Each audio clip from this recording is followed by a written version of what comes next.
As Britain's high streets continue their fight for survival, prompting many an urban regeneration scheme, one company believes it can buck the trend. I'm joined by Mark Vasopoulos, CEO of Pocket Planet, an attraction which aims to bring a permanent exhibition of London in miniature to one of the capital's prime locations on Oxford Street. Joining us also on this video call, Eric Kalinsky, one of the talents who's already been recruited on the project. So, Mark, tell us about the concept of Pocket Planet, please. How did it come about? Yeah, with pleasure, Howard. And thanks for asking us to come and talk about this. So, Pocket Planet, we kicked off this idea about, in fact, Eric's been a long way along this journey, about 5 or 6 years ago. And it was really stimulated because we saw Miniatur Wunderland in Hamburg, which I'm sure everybody's familiar with. And we love it. You know, we think they've done an amazing job. And we thought, well, if we could do something like this in a large or larger city and a capital city, it should be a commercial success. So that's how we kicked off with the idea. I'm not a modeler. I'm really a leisure and tourism developer. But I thought this would be a very good product to have a look at as a business.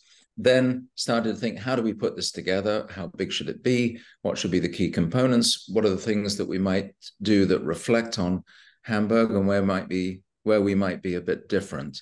And we started to look for large spaces in London. And before COVID, you know, large spaces in London were very hard to come by. We did find a couple. Still at high rents, sometimes in very secondary locations. And then COVID, you know, closed us down for a few years, along with probably everybody else. And also did us a couple of favors, and specifically by giving the already challenged high street an even tougher blow. And so we were able to pick up a great lease deal. We love it on Oxford Street, number 500, which is right across from Primark. It's between Bond Street and Marble Arch Tubes, just along from Selfridges and Marks and Spencers, for those who know Oxford Street. And there we are, you know, really in tourism central, with, they say, up to 200 million people a year walking past our door. Who knows, but it's a lot. So we have a fabulous location, and in it, we will create Pocket Planet. And Pocket Planet is effectively a version of, almost an homage, let's say, to Miniature Wonderland, but a little bit different. And the differences really are that we will have less emphasis on enormous models with 1,000 or more trains in presence and more than 20-25 kilometers of track. You know, Miniature Wonderland really is a railway model exhibition. And that's what they love doing, and they do it brilliantly well. In our case, we're really focusing on modeling as entertainment. So our models will typically have more intensity, more movement, more variation. They will typically be a bit slimmer, not quite so deep. So it's a lot easier for the visitors to experience what they see right in front of them for the first few meters. Of course, there'll be trains, there'll also be cars, and of course, we'll have a full working airport, similar to the one in Hamburg. But we will be also enhancing all of the models with intense video projection, both onto the models and behind the models, and a great emphasis on sound effects and zonal sound, so that each one of these models, you know, really allows the visitor to become immersed in the subject. Some of the models will be enormous, more than 100 square meters. Some of them might be as small as 8 to 10 square meters. So there's a variation, an emphasis on the UK, and then some, let's call them surprise guests, or, you know, various scenes from around the world, typically on relatively smaller model landscapes, but enough, I think, for almost everybody to find scenes which are familiar from where they come from, or things that they've seen before in the movies or on the TV, and to hopefully, you know, take out hundreds and hundreds of memories, sort of stimulations from either pushing the buttons, making something happen, seeing small scenes, taking photos, and so on. So this should be an hour and a half to 2.5 hours, perhaps, of immersion, which takes our visitors into happy places where they see things they've seen before, never seen before, wish they had seen, maybe some fantasy elements, and leave us with a really good feeling and a feeling that they've had a wonderful experience and great value for money. So that's our commercial objective. And overriding that, we would love to be London's favorite attraction. Well, I was going to come on to that. So that's you were quoted as having said that. It's you are facing some stiff competition in the capital. What do you think, from your significant background in the leisure industry, that it will require to take that prime spot, and how will Pocket Planet stand out? Well, I'll give you my thoughts. So we have a couple of things in our favor.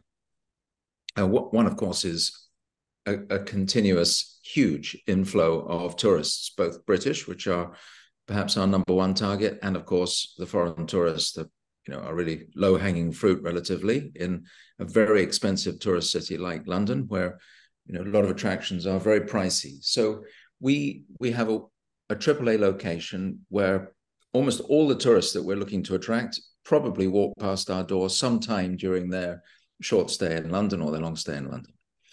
So I think getting people to hear about us is not problematic.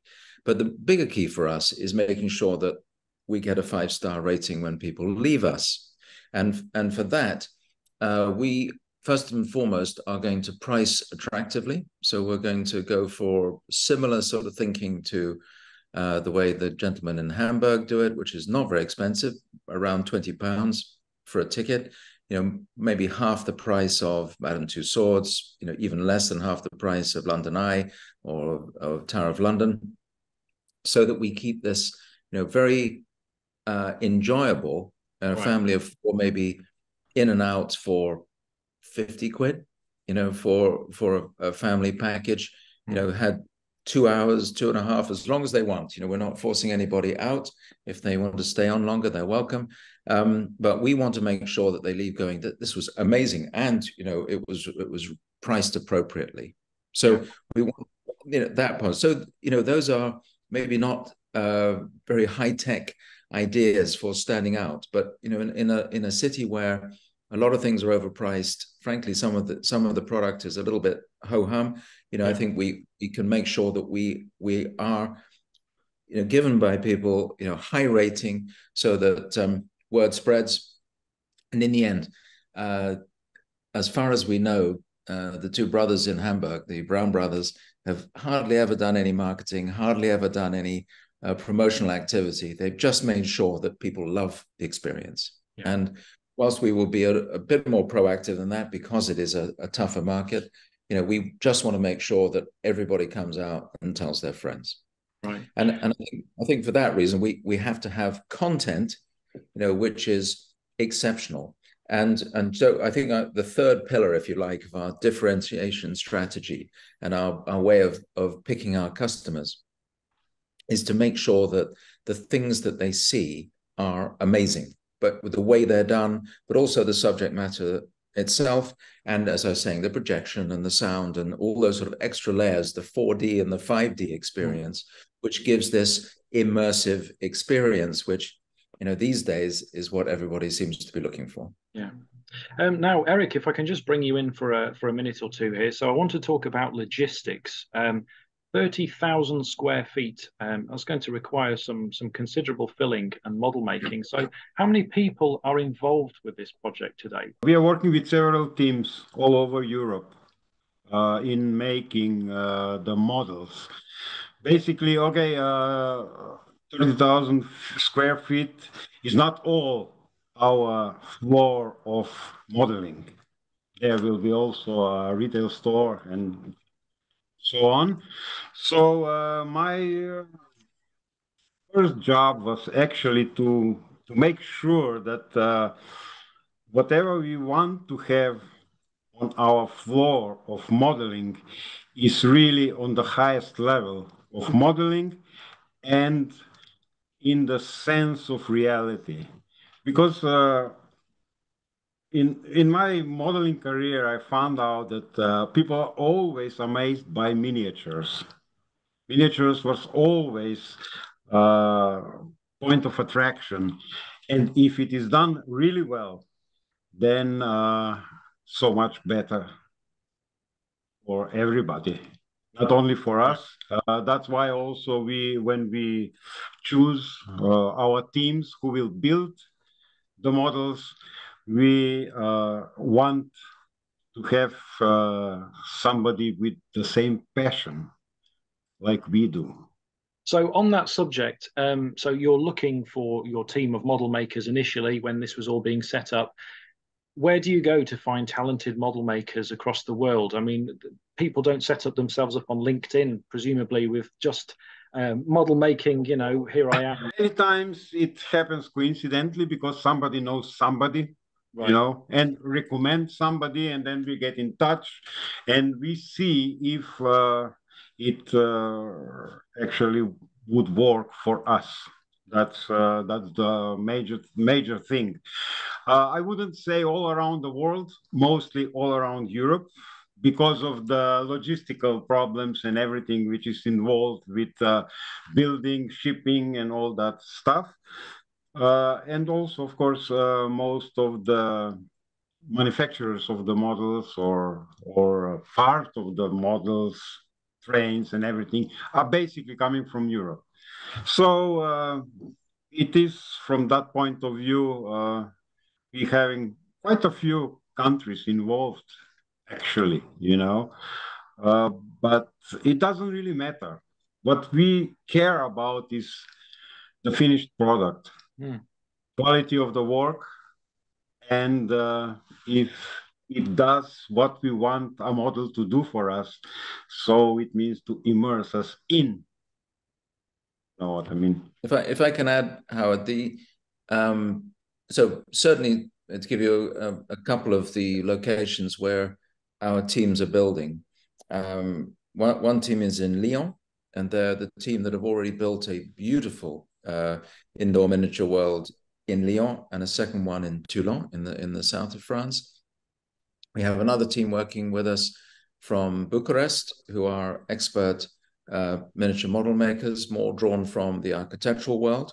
And with a group like that, you know, I think Eric and his colleagues are focused on helping to tell them what we want, as Eric described, in terms of making sure they're immersive and they're exciting and they're engaging in the model subjects, and also encouraging them to then, you know, use their own creativity to make amazing ideas that perhaps we can't think of all these ideas. So, you know, what we've been lucky enough to do is, you know, in Lyon, for example, there's 6, 7 team members there who are just designing and creating. So that adds to our own team. We can't do it all.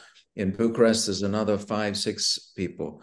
In Athens, we have a team of 2 or 3, again, creating, especially with a focus, not surprisingly from Athens, on marine modeling. Right.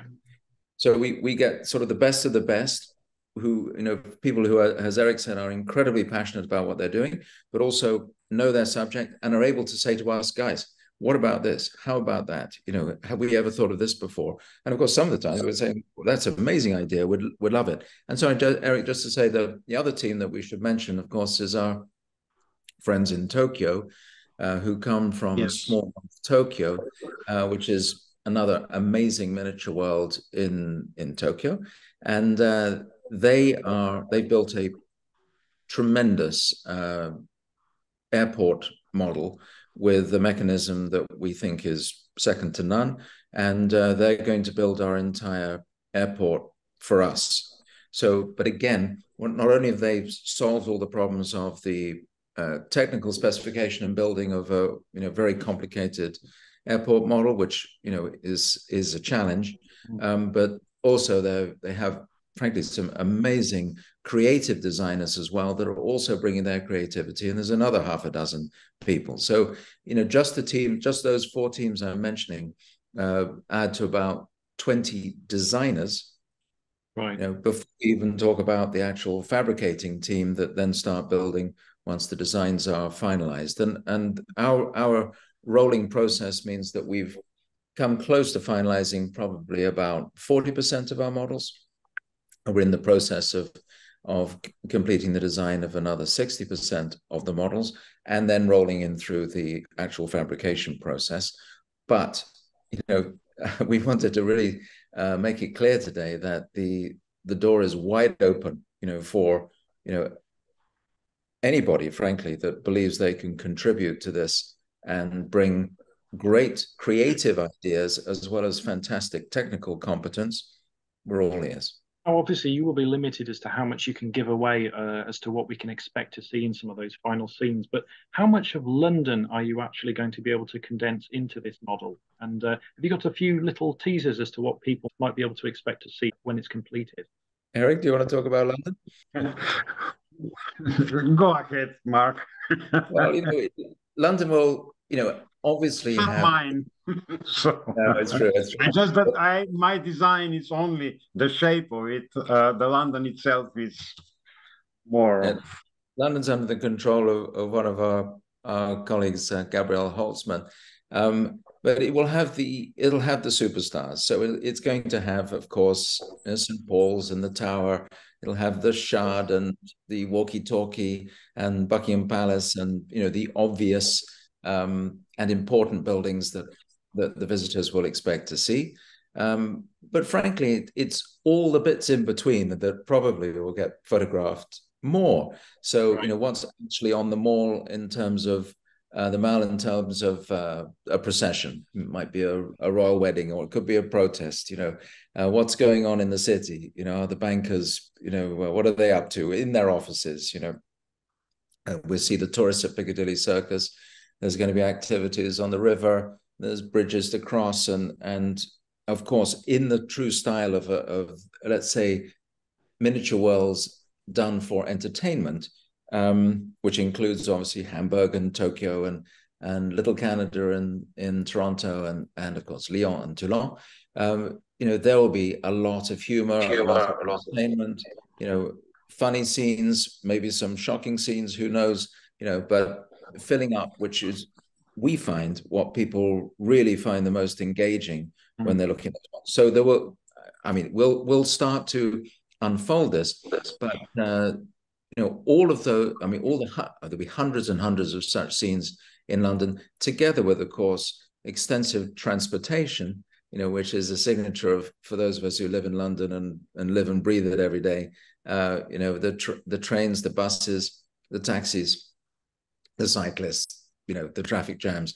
This is all part of it, and part of what you will see, with an enormous amount of movement and light and sound.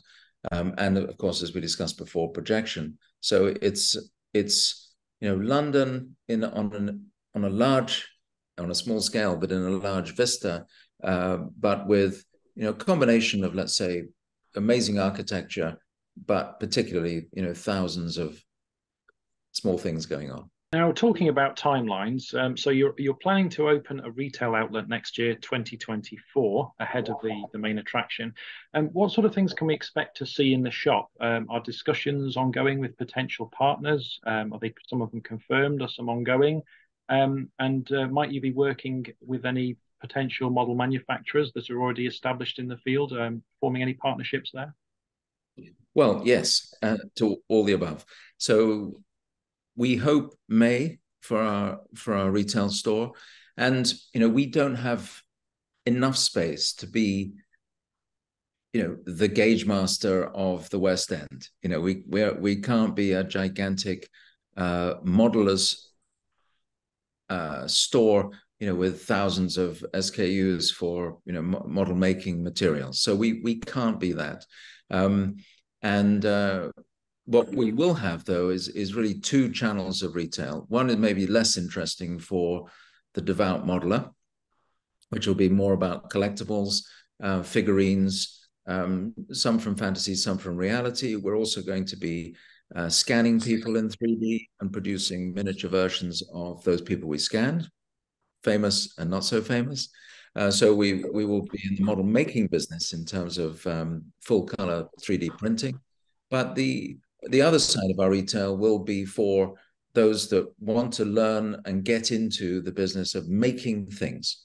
So there might be, starter models from Revell or from, Airfix. There might be, or there will be, puzzles and toys and sets and kits that you can get rolling and realize that, from, I think, almost all your typical followers will know, is a great part of life, and especially for your young life, is learning how to make things and create things through kits and toys. And so we will have a lot of emphasis on those kinds of things and help you, particularly when the exhibit opens in the spring of, or the early part of 25, to leave from the exhibit and then be able to say, right, that was fantastic. How do I get into this? How do I actually experience this? What could I buy either for my kids or for myself and take home and get going? We also will, in our retail space, we will do some sort of make and take activities where perhaps younger people, but not only, will be able to actually make something in situ, maybe their first model, maybe something more advanced, and learn how to do it, maybe under supervision, and take it home. We also will have a very small broadcast studio, which we will use for our own YouTube channel and beyond, where we want to encourage, the famous and the not so famous to come by and show us how they make models and why they're into it and why they're into making things in general. Obviously, if we could get Rod Stewart and Roger Daltrey and Pete Waterman, we'd be happy, but we'd be, also very happy with people that are perhaps earlier on in their life of experiencing these things and other related subjects. But of course, we also want the superstars of the modeling world, which include people, like Eric and Gabrielle, people who really know what they're doing and perhaps have something to teach more broadly as well.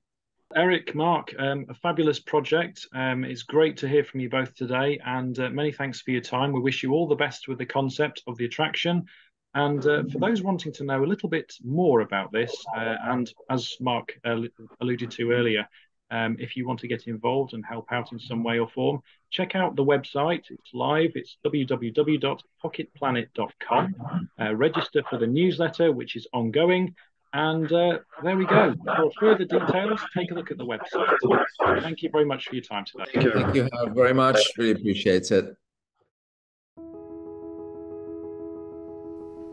Enthusiasm for railways large and small? What a wonderful hobby this is. Why not do something about it? But where to start? How do you get to the heart of the hobby, get closer to the action at exhibitions, discover better ways of making things, new products, and go behind the scenes at some of the UK's biggest railway attractions? Simple, a membership that delivers all this and more.